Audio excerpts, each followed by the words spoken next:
اپنی آخرت کی تیاری کرو. تھوڑا وقت رہ گیا, زیادہ وقت ہم گزار چکے ہیں. جو گزار چکے ہیں وہ تو گزار چکے ہیں, آنے والی ایک سانس کا بھی نہیں پتا. آج غنیمت ہے, کل یہ وقت بھی نہیں ہوگا. جب آپ مجلس میں آئے تھے اس وقت آپ کے پاس زیادہ زندگی تھی, اب اس سے بھی 1 گھنٹہ منہا کر لیجئے. 1 گھنٹہ نکل گیا ہے, سوئیں گے تو رات نکل جائے گی, اگلا دن نکل جائے گا. ایک ایک گنتی جب الٹی چلتی ہے تو بہت جلد کام 0 پہ آ جاتا ہے, چاہے 1 کروڑ سے شروع کر لے. کبھی آپ اشارے پہ رکے ہو نا, 60 سے 70 سے 80 سے نیچے آ رہی ہوتی ہے. میں ایک جگہ جاتا ہوں تو وہاں 120 سے نیچے آ رہی ہوتی ہے. میں نے کہا یہ لمبی گنتی ہے.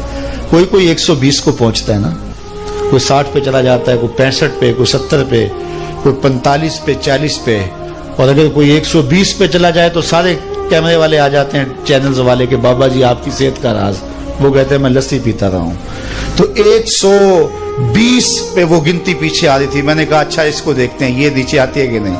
تو 120 والی بھی صاحب و 0 پہ آ گئی. 60-70 تو ایسے آ جاتی ہے چٹکی میں, 120 والی بھی 0 میں آ جاتی ہے. تو یہ میری اور آپ کی زندگی ایک ایک کر کے ٹوٹ رہی ہے اور ہم 0 پہ پہنچنے والے ہیں. اور جب 0 پہ پہنچ جائے پھر سرخ بتی جل جائے گی, پھر گاڑی کو آگے گزرنا ہی پڑے گا, چاہو یا نہ چاہو آگے جانا پڑے گا. وقت پر کافی ہے ایک قطرہ بھی آب خوش ہنگام کا, جل گیا جب کھیت برسا می تو پھر کس کام کا. کل کے پچھتاوے سے بہتر ہے آج کا پچھتاوا. آج کا پچھتاوا کل کی بہتری کی ضمانت ہے, اور کل کا پچھتاوا سوائے حسرت بڑھانے کے اور کچھ نہیں تھا. تو آج وہ کیا کہا کسی نے کہ آج ساوی نے کھلے راوی نے انج ٹوک نوکھڑے ٹوکدے نہیں. یہ روز روز ایسے وقت نہیں آتے ہیں. آج سانس ہے, آج وقت ہے. تو اس وقت کو میں اور آپ غنیمت سمجھے اور اپنی آخرت کی تیاری کریں. اقبال نے کہا تھا موسم اچھا پانی وافر مٹی بھی زرخیز, جس نے اپنا کھیت نہ سینچا وہ کیسا دہقان. او مرد کوہستاں اپنی خود ہی پہچان. تو آج پانی بھی وافر, موسم بھی اچھا, مٹی بھی زرخیز, تخم عمل ڈال لیں. کل کا انتظار نہ کریں, کل کسی نے دیکھی نہیں. ایک فقیر ملنگ درویش تھا, وہ کھڑا تھا بازار میں رو رہا تھا. کسی نے اس کو کہا کہ بابا کیوں رو رہے ہو؟ کہا بس گزرتے گزرتے ترس آیا, ان لوگوں کو دنیا میں کھوئے ہوئے دیکھا تو میں نے پھر رب سے بات کی. میرا خیال ہوا ان بندوں کی اور رب کی صلح کروا دوں. تو میں نے اس سے بات کی. اس نے کہا کوئی بات نہیں, لے آ میرے در پہ, 1 آنسو سے سارے گناہ معاف کر دوں. میں بڑا خوش ہوا, میں نے ان سے بات خوشی خوشی کی. تو یہ آگے سے میرا مذاق اڑانے لگے, جا بابا کام کر, تجھے کیا پتا ہے. وہ میرا مذاق اڑا رہے ہیں. تو مجھے اس پہ ترس آیا اور میں رونے لگ گیا کہ دیکھ اس رحمت کا دروازہ کھلا ہے, وہ معاف کرنے پہ آمادہ ہے, یہی نہیں مان رہے.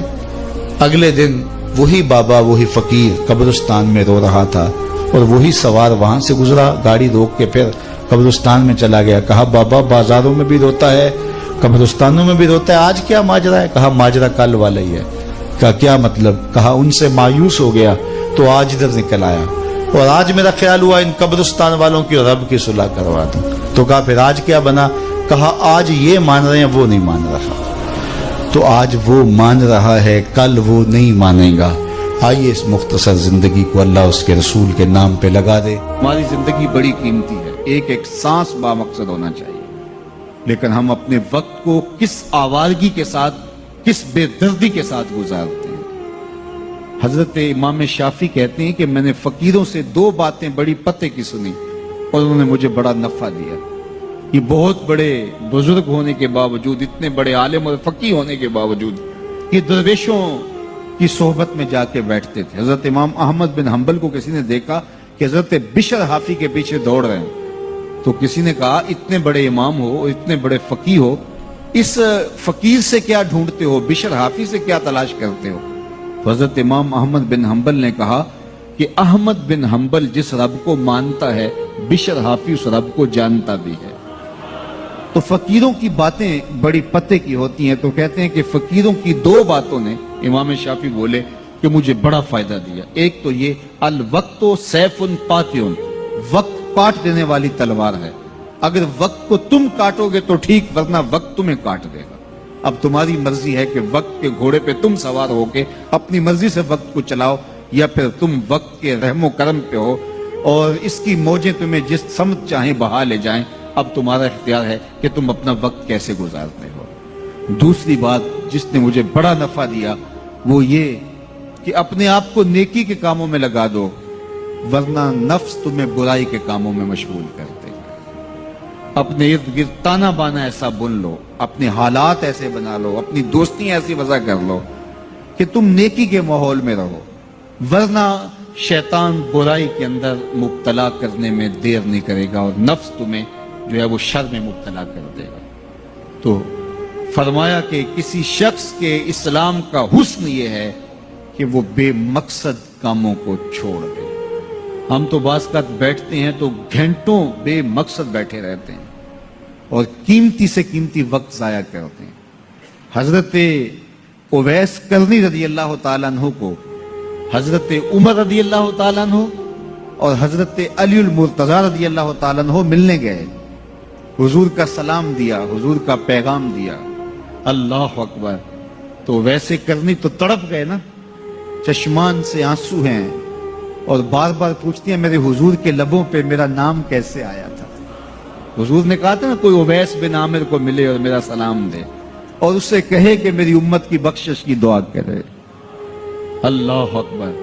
تو یہ ملنے گئے حضور کی وصیت اور حکم کے مطابق، حضور کا سلام دیا تو یہ بار بار کہتے تھے حضور کے لبوں پہ میرا نام کیسے آیا، اللہ اکبر۔ تو جب یہ تڑپ دیکھی تو کہا اتنی محبت اور اتنا پیار تو حضور کو ملنے نہیں آئے، حضور کو دیکھنے نہیں آئے۔ تو حضرت اویس کرنی فرمانے لگے تم نے میرے حضور کو دیکھا ہے؟ تو یہ خاموش ہو گئے تو کہنے لگے میں نے نہیں نہ دیکھا تو مجھ سے پوچھ لو، تم پہلے بتاؤ کہ حضور کے ابرو جڑے ہوئے تھے یا کھلے ہوئے تھے؟ اللہ اکبر، تم نے تو حضور کو دیکھا ہے تو ذرا بتاؤ نا۔